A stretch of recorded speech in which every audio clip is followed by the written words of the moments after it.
Hello friends, Johan ജ്വല്ലേഴ്സിൻ്റെ മറ്റൊരു വീഡിയോയിലേക്ക് സ്വാഗതം. ഇന്ന് നമ്മൾ കാണിക്കാൻ പോകുന്നത് ഗോൾഡ് അല്ല, സിൽവറിൻ്റെ കുറച്ച് അടിപൊളി ഐറ്റംസ് ആണ്. അപ്പോൾ നമ്മൾ ഏറ്റവും കൂടുതൽ ഇപ്പം സെയിലുള്ള ഒരു ഐറ്റമാണ് നമ്മുടെ ഇറ്റാലിയൻ സിൽവറിൽ വരുന്ന 2000 രൂപയെ സ്റ്റാർട്ട് ചെയ്യുന്ന നല്ല അടിപൊളി മാലകൾ. അതുപോലെ തന്നെ ഈ മോഡൽസിൻ്റെ ഒക്കെ തന്നെ ലെഗ് ചെയിൻസും നമുക്ക് അവൈലബിൾ ആണ്. ഇപ്പം ഉണ്ടോ, നല്ല ബീഡ് വർക്ക്സിലൊക്കെ വരുന്ന നല്ല അടിപൊളിയായിട്ട് ഡെയിലി യൂസ് ചെയ്യാവുന്ന ഇറ്റാലിയൻ സിൽവർ ആട്ടോ, ഗോൾഡ് അല്ല ഇത്. റോസ് ഗോൾഡ്, അതുപോലെ യെല്ലോ ഗോൾഡ്, വൈറ്റ് ഗോൾഡ് മോഡലിലൊക്കെ തന്നെ വരുന്ന കുറച്ച് അടിപൊളി ഐറ്റംസ് ആണ്. അതുപോലെ തന്നെ കുറച്ചധികം പുതിയ മോഡൽ സ്റ്റഡുകൾ, നമുക്ക് സ്റ്റഡും സെക്കൻഡ് സ്റ്റഡും മൂക്കൂത്തിയൊക്കെ ആയിട്ട് യൂസ് ചെയ്യാൻ പറ്റുന്ന കുറച്ച് നല്ല മോഡൽസ് ഇപ്പോൾ വന്നിട്ടുണ്ട്. അപ്പം ഇതിനകത്ത് ഈ മോഡലൊക്കെ നമുക്ക് പിയർസിങ് ചെയ്യാതെ തന്നെ, മൂക്ക് കുത്താതെ തന്നെ ഇടാവുന്ന മോഡലുണ്ട്.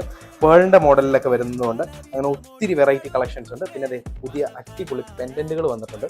ഇത് കുറേ മോഡലുകളുണ്ട്. ഈവിൾ ഐൻ്റെ ഉണ്ട്, അതുപോലെ തന്നെ ജെൻസിനൊക്കെ നല്ല അടിച്ചുപൊളിച്ച് യൂസ് ചെയ്യാൻ പറ്റുന്ന കുറേ മോഡൽസ് ഉണ്ട്. ഇതിന് പറ്റിയ ചെയിൻസും ഇപ്പം നമുക്ക് അവൈലബിൾ ആണ്. അപ്പം ചെയിനുകളിൽ ഇപ്പം ഒത്തിരി മോഡൽസ് ഒക്കെ വന്നിട്ടുണ്ട്. തന്നെ